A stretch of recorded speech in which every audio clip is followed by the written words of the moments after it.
viendo qué era lo que podía compartir, porque hay tantos temas en la Biblia y tantas respuestas de Dios en la Biblia para la necesidad de cada uno, que por ahí uno se pone ahora y decir, bueno, Señor, hay tantos temas lindos, tanta palabra eterna, tanta cosa que aprender de tu palabra, que en realidad no nos va a alcanzar la vida, pero tenía el peso de compartir esto, ¿no?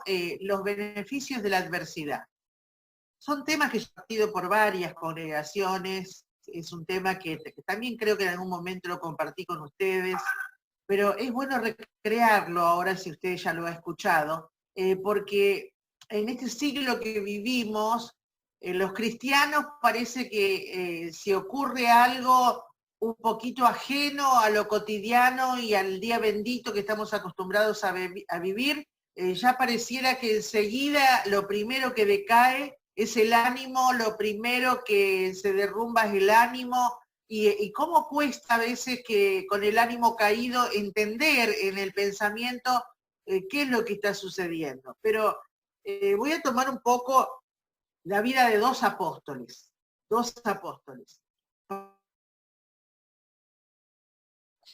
Y que cada vez que hay una adversidad, no es que Dios nos soltó la mano, cada vez que hay una adversidad, no es que el diablo nos ganó una batalla, o cada vez que tenemos una adversidad hay un pecado oculto y por eso me está sucediendo lo que me está sucediendo. No necesariamente es así en la mayoría de los casos, sino que a veces la adversidad es algo permitido por Dios, pero para llevar a una situación de poder y a una mayor situación de revelación o de entendimiento espiritual, e inclusive a una mayor autoridad para ser de impacto social también.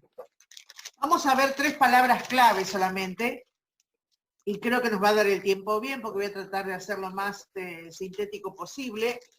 Vamos a 1 Corintios, me gustaría, Pastor Víctor, si vos me podés ayudar con la lectura. 1 Corintios capítulo 4, versículos 6 al 13. 1 Corintios capítulo 4, versículos 6 al 13. ¿Lo tenés ya, Pastor? Hola.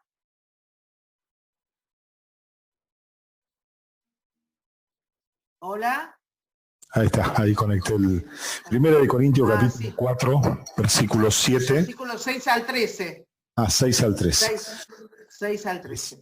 Dice así la palabra del Señor. Dice, pero esto, hermano, lo que lo he presentado como ejemplo en mí, en Apolos, por amor de vosotros, para que nosotros aprendáis a no pensar más de lo que está escrito, sino que por causa de uno os envanezcáis unos contra otros.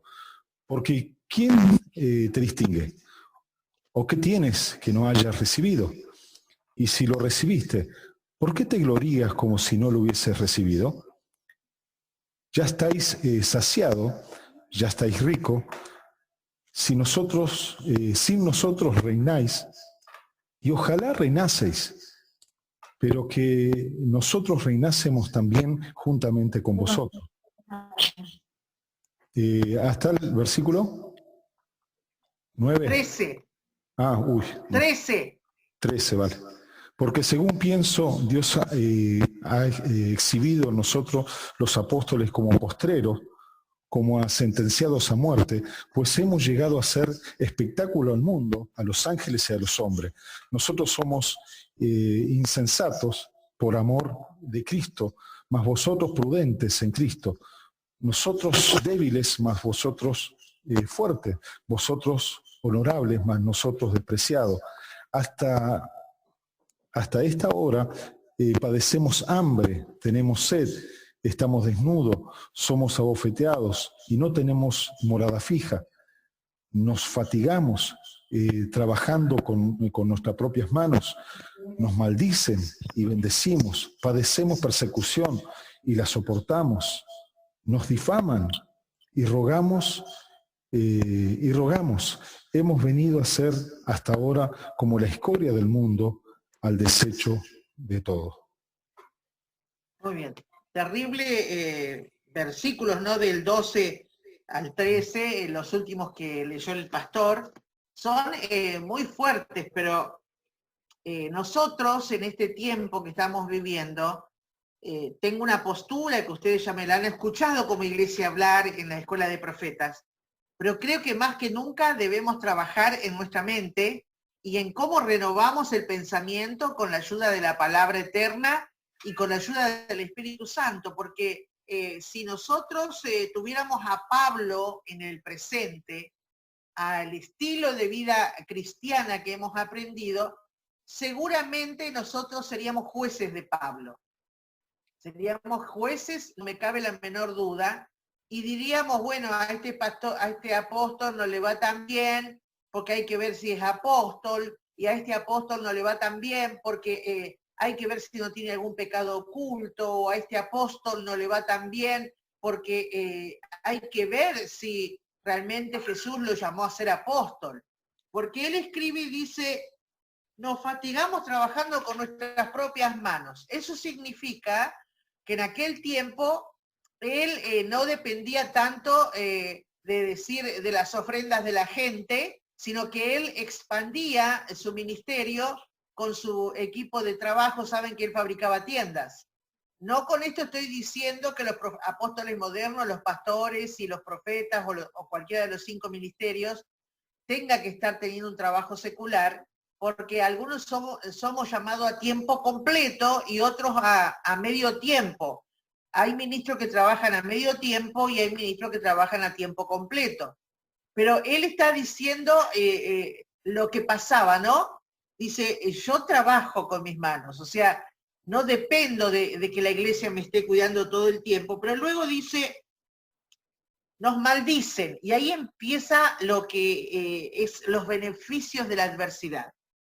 Lo primero que vamos a notar acá, en estos 2 versículos, es la persecución. La persecución. Y aquí anoté, porque para mí eso es lo que hace la persecución. La persecución purifica a un hijo de Dios. Lo purifica.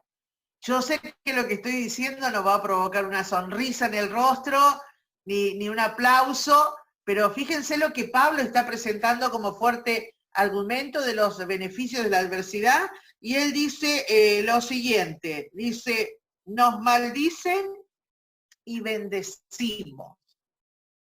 Qué buena reacción, ¿no? Que te maldigan y vos no devuelvas igual. Luego dice, padecemos persecución. Padecemos persecución. Y usted sabe que Pablo no solamente era perseguido por el Imperio Romano, sino que también era perseguido por comerciantes, como leemos en el libro de los Hechos, cuando le arruinaba su negocio de la venta de estatuas de ídolos, sino que también era perseguido por sus propios congéneres, los mismos hebreos, los mismos rabinos, los compañeros de él, también lo perseguían. Si tuviéramos que trasladar la vida de Pablo a este tiempo moderno que vivimos, y él estaría seguramente muy traumado. ¿Por qué digo? Porque la mentalidad de aquel tiempo tenía un formato, y hoy nosotros, con estas filosofías humanistas que están de moda, tenemos otro formato mental, y no concebimos lo que él está diciendo aquí, que nos maldice. Padecemos persecución y la soportamos, la soportamos. Entonces quiere decir que la persecución a los que son llamados por Dios, a los que son elegidos por Dios, a los que son ungidos por Dios, no es una cuestión para que te desaliente, te desanime o te confunda en tu pensamiento, sino que tiene, en el tiempo que Dios nos permite, tiene un fundamento glorioso, una motivación gloriosa, que es que eso te purifique, te santifique. Es maravilloso. Fíjense que nosotros estamos en este tiempo de pandemia, bueno, ustedes en España están más o menos al mismo ritmo nuestro que aquí en Argentina, porque por ejemplo, ustedes ya creo que habilitan para que los adolescentes y los niños salgan 1 hora de recreación. Lo mismo se inicia aquí mañana en Argentina, y veo las noticias de España, las noticias de aquí, y más o menos el gobierno español y nuestro presidente están tomando casi las mismas medidas, casi al mismo tiempo, ¿no? Pero ha sido durísimo todo este tiempo de pandemia, no tanto para nosotros los cristianos, sino para aquellos que no tienen a Cristo. Y entre los cristianos que no son maduros o los cristianos que no entienden la motivación de Dios cada vez que hay una adversidad, tenemos gente que ya está diciendo que Cristo viene, tenemos gente que ya está en pánico cristiana, ¿no? Tenemos gente que dice este es el fin del mundo, cuando en realidad esto que estamos viviendo, que es permitido por el soberano Dios, a Dios no se le ha escapado esta situación. Es para, a través de esta situación que nos presiona psicológicamente, salgamos más purificados, más santificados. Esa es la bendita idea de Dios, ¿no? Que la persecución siempre te va a purificar. Dígale a su hermano, total, acá yo los veo todos juntitos, ¿no? Pero usted puede decir a su hermano, Víctor, ¿sabías que la persecución te purifica como hijo de Dios? ¿Sabías, Víctor, que no tenemos que quejarnos de la persecución? Porque la persecución habla bien de nosotros. Habla de que Dios está confiando que vamos a soportarla y que vamos a romper un techo y ese techo nos lleva a mayor santidad. ¿Sabías eso, pastor? Sí, y usted hágalo con su hermano. Sí, sabía diga que también, abra su micro. ¿Sí? Esta persecución sabía, pastor. Bueno, vos tenías... te va a purificar, sí. Sí. Entonces, podemos decir, aplicando esto y salvando las distancias, gracias Señor por este suceso imprevisto que estamos viviendo, porque nos sorprendió a todos y a diferentes naciones. Gracias Señor porque toda esta presión psicológica y emocional nos va a purificar a los que somos tus hijos, nos va a santificar a los que somos tus hijos. Y hay una premisa que tengo personal, porque así lo entiendo en la Biblia, que mayor es la santidad, mayor es la prosperidad. Por causa de que Pablo dice que todas las cosas prosperen como prospera el alma. Y si nosotros crecemos en santidad, crecemos en purificación, eso va a ser un imán para traer sobre nosotros el gran tema de la prosperidad, que no es solamente una billetera llena, sino otro montón de cosas que acompañan también a la billetera llena. Entonces, no tiene desperdicio una persecución establecida por Dios o un tiempo difícil establecido por Dios, no tiene desperdicio, porque Pablo sigue diciendo y dice, nos difaman y rogamos. Hemos venido a ser hasta ahora como la escoria del mundo, el desecho de todos. Y vos decís, era un hombre que se encontró con Cristo, que Cristo lo llamó y lo hizo en cuestión de revelación superior a los otros apóstoles y en cuestión de enseñanza de doctrina de la gracia superior a los otros apóstoles, y que dice que la sombra de Pedro y la misma unción portaba Pablo, sanaba enfermos y liberaba endemoniados. Ahora, nosotros con esta mente moderna y humanista que tenemos, si tuviéramos el nivel de unción en ejercicio que ellos teníamos, nos pasaríamos diciéndole a la iglesia, a mí la enfermedad no me toca, a mí la miseria no me toca, yo no sé lo que es un problema fuerte, porque a mí Dios me guarda de todos los problemas. Seguramente estaríamos hablando así. Pero fíjate, un hombre de semejante unción, de semejante experiencia con Cristo, de un llamado rotundo y de figurar en la Biblia al menos como el apóstol más importante por la cantidad de libros que dejó para la iglesia, para que la iglesia tuviera un rumbo de cómo conducirse, sobre todo para nosotros los gentiles, que no somos judíos de nacimiento ni de cultura, no sabríamos cómo andar si no tuviéramos las cartas paulinas, que nos dicen cómo andar en la familia, en el matrimonio, en relación con los hijos, en los cultos, en la vida del espíritu, en el ejercicio de los dones. Pero aún así todo, él no fue libre en algún momento de la difamación, de la persecución y de que lo maldigan. Y esto Dios lo permitió para que su santidad fuera más arriba en nivel y para que la purificación de su ego, de su alma, fuera también mucho más arriba. Realmente para mí, este tiempo que estamos viviendo es un tiempo valioso, muy valioso, porque trato de comprender qué está queriendo el Señor hacer a través de todo esto conmigo y también con su iglesia. Yo no sé cómo usted lo vive, pero no me quejo, no, mi familia no me escucha quejarme de estas medidas que toman los gobiernos, no me escucha quejarme de la economía, no me escucha quejarme de la circunstancia, sino que siempre decir, Dios tiene un plan, Dios tiene un propósito, y algo querrá el Señor de bueno de sacar de todo esto. Lo creo positivamente. Pero esa es la primera cosa que nos da los beneficios en una adversidad. Es lo primero, persecución. Pero acompáñenme también a Primera de Tesalonicenses, capítulo 2, versículos 1 al 5. 1 al 5. Si lo podés leer, pastor, te lo agradezco. Primera Tesalonicenses, capítulo 2, versículos 1 al 5.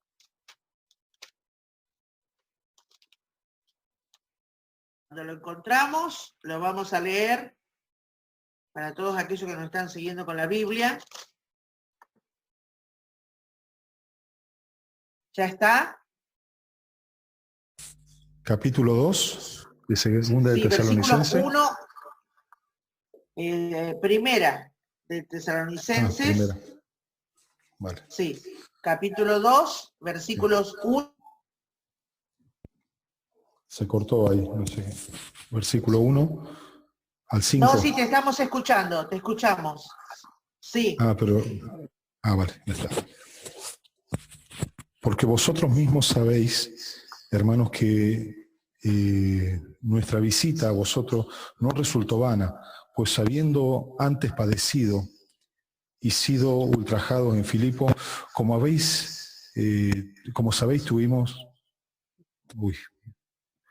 tuvimos de nuevo en nuestro Dios para anunciaros el Evangelio de Dios por medio de gran oposición. Porque nuestra exhortación no procedió de error, ni de impureza, ni fue por engaño, sino que según fuimos aprobados por Dios para que se nos confiase el Evangelio. Así hablamos, no como para agradar a los hombres, sino a Dios, que prueba nuestros corazones, porque nunca usamos de palabras lisonjeras, como sabéis, ni encubrimos avaricia. Dios es testigo. Versículo 5, ¿no? Muy bien. Sí, hasta el 5. Muy bien. También podríamos agregarle el 6. Ni buscamos gloria de los hombres, ni de vosotros, ni de otros, aunque podíamos seros carga como apóstoles de Cristo. Lo primero que dijimos que el primer beneficio en la adversidad es la persecución que él describe muy bien en Corintios. Pero aquí ya está hablando de algo y no son la misma cosa. Persecución es alguien que te pone en la mira y hagas lo que hagas, no calificas nunca, porque como tiene en su espíritu y en su mente perseguirte, siempre va a estar siguiéndote, como pasa a veces en las redes. Vos pones un pensamiento y a mí me pasa de tanto en tanto, no muy seguido, que por ejemplo, cuando puse en las redes, porque muchos me preguntaban por privado, ¿por qué había tantas inundaciones en Argentina? Que eso fue en el 2009, 2010. Tantas inundaciones, ¿por qué tantas muertes? Porque tuvimos muchas muertes por esa causa en el país. Y cité la palabra que Dios me reveló, y etcétera, etcétera, etcétera, vía Facebook. ¿Y qué aparecieron ahí? Y los que te persiguen, ¿no? Algunos se burlaron, otros dijeron cosas, por supuesto que yo no entro en esas discusiones, pero el que te persigue te tiene en la mira y nada de lo que vos hagas califica, nada, porque te tiene en la mira y te tiene mal improntado o mal agendado, entonces nada va a calificar. Pero la oposición es otra cosa. Y acá Pablo está hablando de oposición. La oposición es diferente. A ver, el que te persigue se mete en tu Facebook, ve lo que vos colocás en tu muro, trata de verte en YouTube en algún video, o trata de inclusive espiar tu vida cristiana. Eso es el que te persigue. Pero la oposición es cuando vos vas avanzando, como Pablo en la iglesia de Tesalónica, porque recuerden que la oposición la tenía en Corinto, pero, la persecución la tenía en Corinto, que ya tenía una iglesia establecida. Pero acá cuando él comienza, tiene oposición. Oposición. Que es gente que no sabe tu trayectoria, pero se resiste a la verdad. Por eso es que él dice, pues habiendo antes padecido y sido ultrajado en Filipos, padecido y ultrajado, o sea, maltrato físico también, por causa del que escucharon en su boca, el mensaje del reino de Dios, y eso mismo generó la reacción de violencia y ataque. Como sabéis, tuvimos de nuevo nuestro Dios para anunciaros el evangelio de Dios en medio de gran oposición. En medio de gran oposición.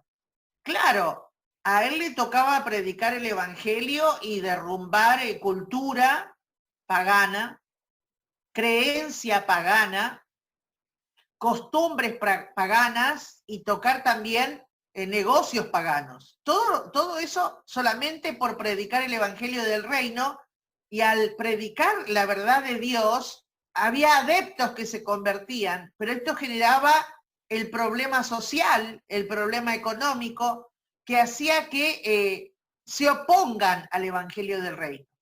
Mire, hermanos, no me gusta ser fatalista, en absoluto, no me gusta ser fatalista. Soy una mujer, gracias a Dios, Él me ha hecho positiva, tengo niveles altos de esperanza, Él me ayuda en el crecimiento de la fe. Entonces, para mí, ver lo negativo o que me deprima lo negativo es medio difícil. No soy una persona que se deprima con facilidad o se desanime con facilidad, porque el Espíritu Santo me ayuda en el asunto. Pero sí puedo decirte esto. En esta pandemia en el país, y que debe pasar un poco lo mismo en España, se habilitan permisos para todo, menos para la iglesia. Menos para la iglesia. Acá por lo menos todavía no se ha habilitado, se le ha escrito al presidente, tampoco lo ha permitido, pero sí se están abriendo otros lugares.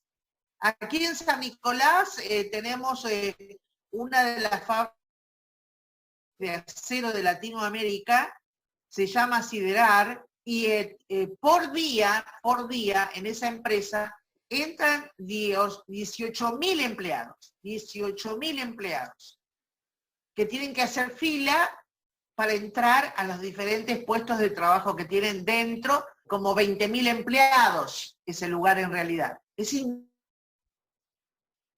Pregúntenme si se ha guardado esta distancia social en esa fábrica. No, nunca. Nunca. Porque hay intereses económicos, esta fábrica mueve otro montón de fábricas de los pueblos que nos rodean.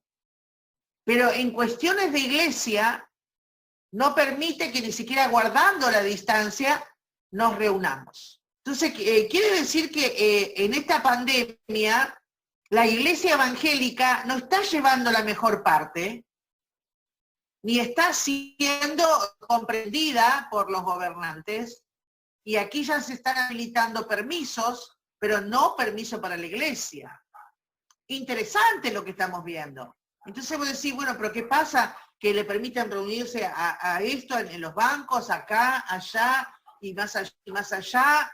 Y inclusive se ha hablado aquí, porque como hay permisos ya para estar en una hora en una plaza, perfectamente un pastor podría pararse en una plaza y predicar el evangelio. Total, están todos en la plaza de recreo, nadie está haciendo aglomeramiento de personas. Bueno, no lo permiten, no lo permiten. Entonces, fíjese, el evangelio no siempre va a ser predicado en momentos ideales, sociales o políticos o económicos. Pero Pablo habla de que el beneficio en la adversidad es que no importa que haya oposición. Diga conmigo, la oposición me madura. Dígalo, por favor. La oposición me madura. Algunos lo están diciendo y otros no dicen nada, porque acá veo el que mueve la boquita y el que no la mueve. Pero la verdad es que así como la persecución nos purifica o nos santifica, así también es que la oposición nos madura. ¿Por qué nos madura la oposición? Los que rechazan el Evangelio, le caemos mal por ser cristianos, no aceptan nuestro mensaje, somos predicadores del amor de Dios y últimamente nos llaman los predicadores del odio, porque confesamos públicamente que hay pecado, que somos pecadores y que Dios nos perdona los pecados, y para muchos esa palabra pecado es una declaración de odio, aunque somos predicadores del amor de Dios. Esa es la verdad. Bueno, a ver, hermano, eso nos da temple. Eso nos da temple. Eso quebranta la susceptibilidad, nos quita los prejuicios. También quebranta la cobardía. Es muy buena la oposición porque es como una universidad para el carácter, es como una universidad para las emociones que son inmaduras. Entonces, los beneficios de la adversidad, ya con estos dos, tenemos una gran bendición. Sin que te trate el pastor, sin que te trate cualquiera de los otros 4 ministerios, Dios a través de la vida misma trata a cada hijo y nos nivela a través de circunstancias como esta de esta pandemia, que es un gran nivelador de Dios, porque estamos todos bajo la misma nube de estos dichos de la pandemia y de las medidas políticas y económicas para la pandemia. Nadie se salva, estamos todos bajo la misma nube, estamos siendo nivelados. Y en esto también estamos sufriendo en la Iglesia Evangélica cierta medida de menosprecio o persecución, oposición subliminal. Bueno, yo le doy gracias a Dios, porque esto está haciendo que mi carácter se temple, que mis prejuicios sean quebrantados y que mi cobardía también. Porque así como dice Pablo, le hemos predicado el Evangelio en medio de gran oposición. Y ese debe ser el ánimo de los hijos de Dios en este tiempo, que no importa lo que suceda, nuestra boca se debe abrir para predicar el Evangelio del Reino y hablar de nuestro maravilloso Salvador. Esa debe ser nuestra gran premisa, sabiendo que si hacemos esto, Dios siempre se ocupa de nosotros, pero cuánto más no se va a ocupar de aquellos que no negamos su nombre. Es realmente fortalecedor entender que también la oposición sirve para el carácter. Amén. Amén. Tercer beneficio que vamos a tener en base a situaciones o épocas de adversidad. Vamos a leer en Lucas, capítulo 22, si me ayuda, pastor, Lucas, capítulo 22, versículos 31 y 32 en particular. Lucas, capítulo 22, versículos 31 y 32 en particular.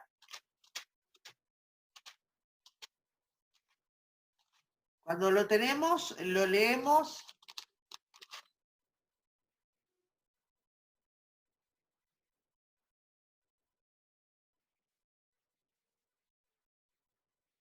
¿Ya está, pastor? Sí, Lucas capítulo 22.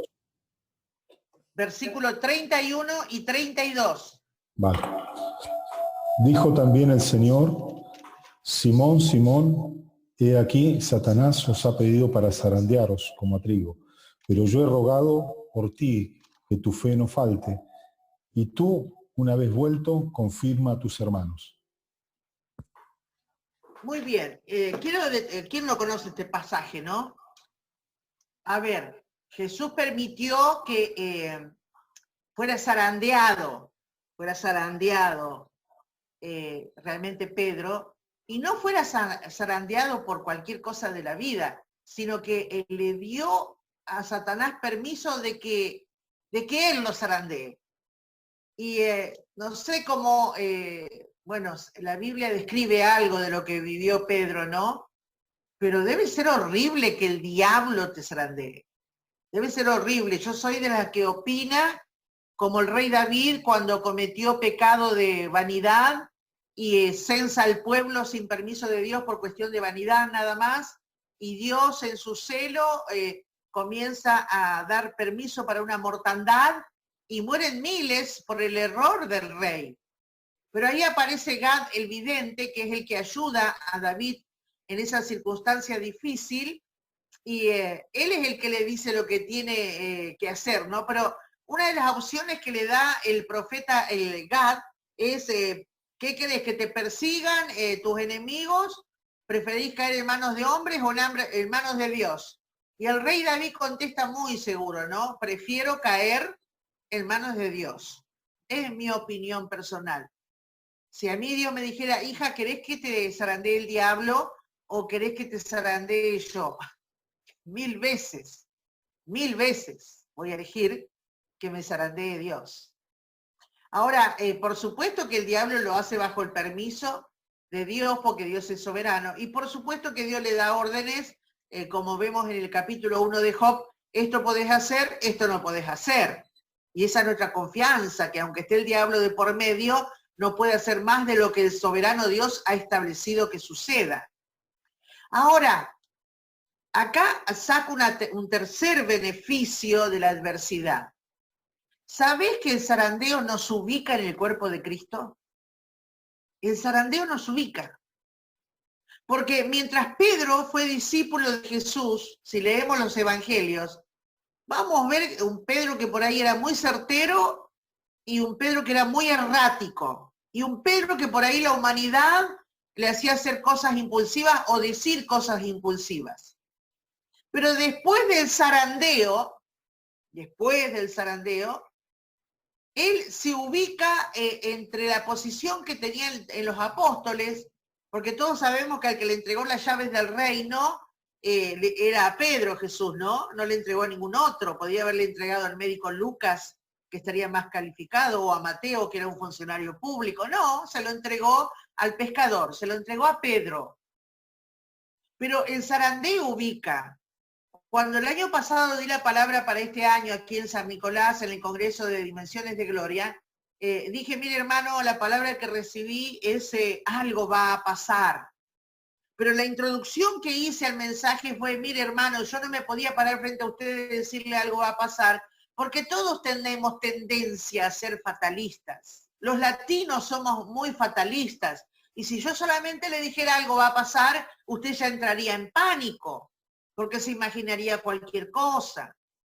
Pero dije, voy a presentar ese algo va a pasar como sucesos divinos, que es el permiso que tengo de Dios de hablar de sucesos divinos. Pero dije, hay sucesos que son imprevistos. Y puse el ejemplo de la casa sobre la roca y la casa sobre la arena. Y dije, contra esa casa pueden venir imprevistos, puede venir la tormenta, puede venir el río, pueden venir huracanes, bueno, creo que dije tornado porque no me acuerdo bien todo lo que dije. Puede venir cualquier cosa contra esa casa. Y la diferencia es el cimiento, es el vínculo que tenés con Dios. El que está sin poco vínculo de fe con Dios, es como que está en la arena, va a ser arrasado por la circunstancia, porque cuando eso sacuda la casa se viene abajo. Pero los que estamos en la roca, por mucho que sacudan la circunstancia, no nos moveremos porque nuestro cimiento de vida es Jesucristo. Entonces, en realidad, es bueno el zarandeo, es bueno. No te voy a decir, bueno, hermano, anhelo que Dios te zarandee. No, no lo voy a decir, ¿sabes por qué? Porque ya estamos siendo zarandeados. Por si no nos enteramos, ya estamos siendo zarandeados, porque de pronto la iglesia no puede ir a congregarse. De pronto la iglesia tiene que resolver a ver cómo da diezmos y ofrendas para que la iglesia siga adelante y el pastor tenga su beneficio que él también a la iglesia. De pronto no tenés mucha libertad como ciudadano. De pronto, a algunos le entrará el temor, si con pastor y todo tenía mis dudas, mis crisis, y qué sé yo cuánto, ahora que no tengo pastor, seguro que me voy al mundo. No, los hijos de Dios estamos siendo zarandeados como todo el mundo, pero nosotros tenemos una roca de fundamento de fe, y por mucho zarandeo que venga, yo creo que después de esta pandemia, todos vamos a valorar la vida cristiana, y vamos a entrar a decir, pastor, ¿cuál es mi lugar? Bueno, Pedro, el zarandeo lo ubicó tanto, por eso Jesús dijo, y una vez vuelto, confirma a tus hermanos. El que se levanta cuando Cristo resucita y desciende el Espíritu Santo a predicar el Evangelio, y él usó la primer llave que Dios le dio, ¿no? Porque dijo, te doy las llaves, son varias llaves.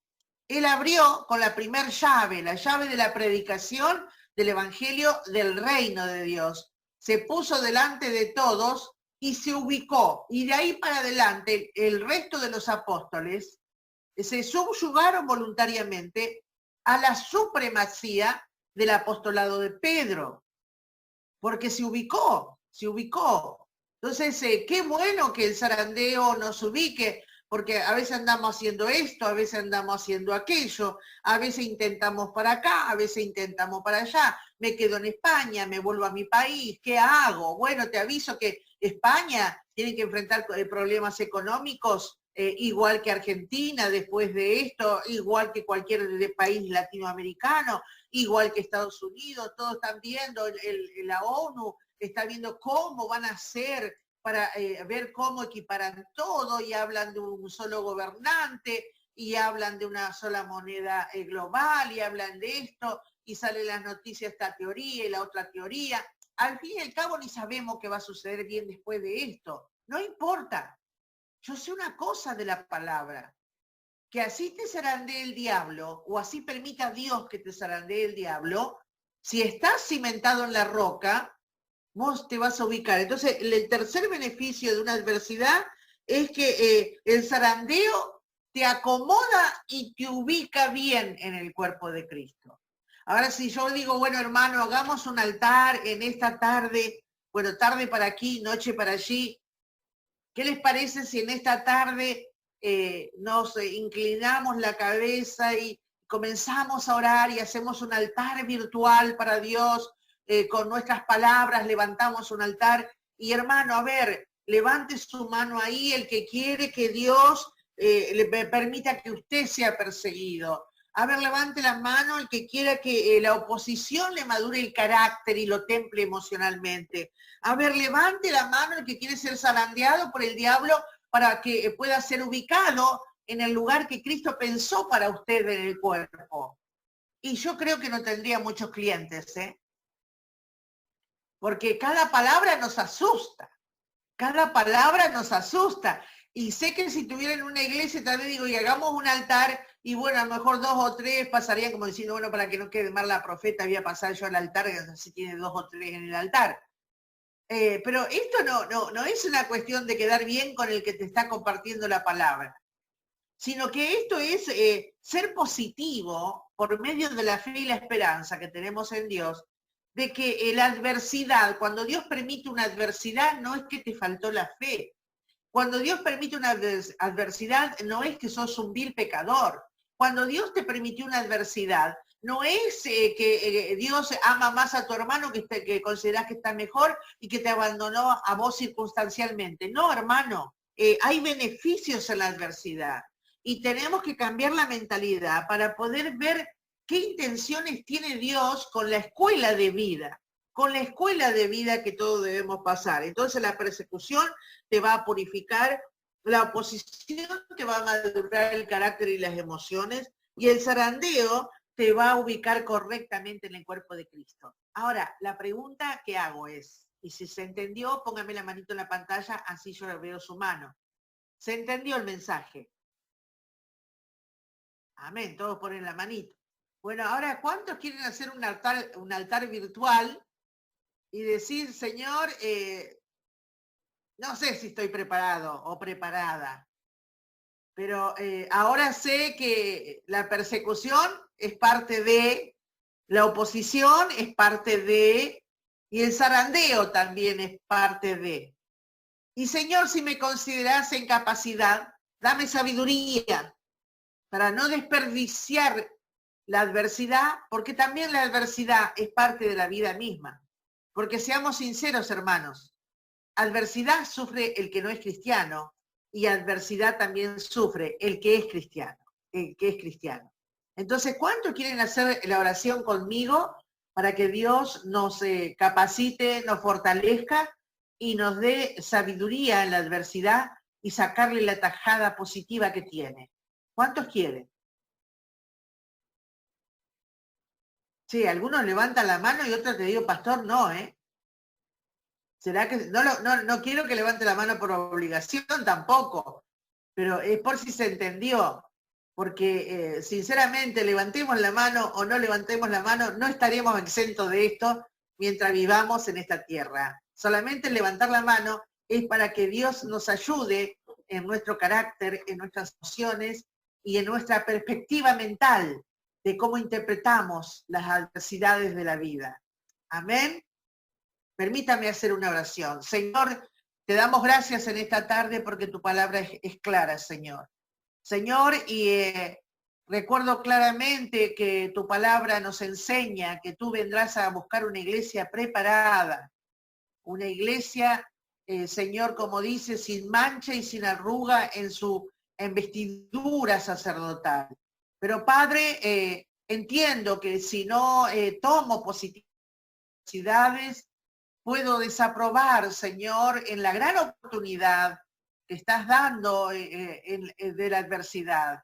Y también puedo rechazar la crisis, que es la gran oportunidad de cambio. Por eso te ruego, Padre, en el nombre de Jesús, que tu Espíritu Santo nos capacite, nos fortalezca y nos revele, nos oriente hacia qué puerta o qué camino seguir, sabiendo que en el tránsito por esta no estamos solos.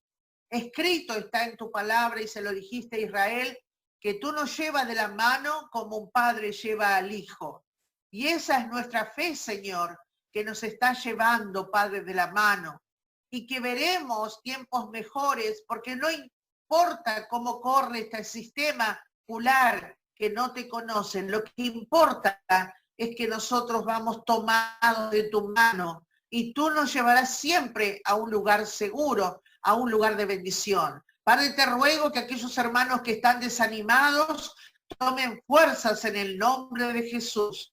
Aquellos hermanos que están cansados mentalmente por esta circunstancia de estar, Señor, su libertad limitada, en el nombre de Jesús, Padre, todo cansancio mental se retire para la gloria tuya y venga un renuevo de pensamiento y se agilice la creatividad y las cosas lindas que nos diste en la inteligencia. Padre, te ruego en el nombre de Jesús por aquellos que ven que el encierro afecta su carácter, Padre, para mal y no para bien. Declaro en el nombre de Jesús que todo lo que está perturbando el carácter retroceda en el nombre de Jesús a lugares secos, si es alguna presencia de esta que aprovecha la circunstancia o si es algún impulso sin resolver. Declaro que todo queda subyugado bajo tus pies, Jesucristo, y aprendamos la templanza y el equilibrio. Gracias te damos, Señor, porque tu palabra nos ayuda para que podamos aplicarla en los diferentes momentos y etapas de la vida. Gracias, Padre, porque no estamos solos. Gracias, Padre, porque tú estás con nosotros. Gracias, Padre, porque tus ángeles nos acompañan. Gracias, Padre, por el sello en nuestras frentes. Gracias, Padre, porque tu Espíritu toma noticias del cielo y las hace saber aquí en la tierra. Bendigo tu nombre, Padre, por cada hermano, por cada hermana que tengo en la fe, porque tu sangre nos ha hecho un pueblo, Padre. Tu sangre nos ha hecho familia para con el Padre. Te bendigo, Señor Jesús, y bendigo la iglesia. En el nombre de Jesús. Amén y amén.